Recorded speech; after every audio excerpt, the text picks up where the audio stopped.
জীৱনৰ ৰংবোৰে লুকা-বাকু খেলে এই গানখন আমাৰ জুবিন দাই গাইছিলে, মন চোৱা গান। কিন্তু এতিয়া জুবিন দা আমাৰ মাজত নাই।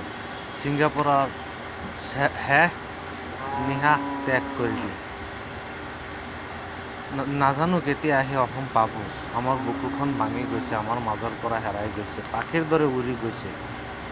কিন্তু মই বিচাৰোঁ অসম চৰকাৰক কওঁ, জুবিন দাৰ শেষ কাৰ্যটো যাতে অকল ঘি আৰু চন্দন কাঠেৰে হয়, বেলেগ খৰি যাতে নিদিয়ে। আৰু এনেকুৱা ধুমধামকৈ হ'ব লাগে, গোটেই অসমবাসী যাতে চাব পাৰে বোলে চৰকাৰে এনেকুৱা ভাল কাম এটা কৰিছে। কাৰণ জুবিন দা আমাৰ মাজত নাই। জুবিন দাৰ গানাবিলাক শুনিলে আমাৰ বুকু এতিয়া কঁপি উঠে। কি ধুনীয়া মানুহ, ভাল মানুহ এটা আছিলে। কোনো ৰাজনীতি কৰা নাছিলে, কোনো একো বেয়া কাম কৰা নাছিলে, অকল গান আৰু গান, মন চোৱা গান।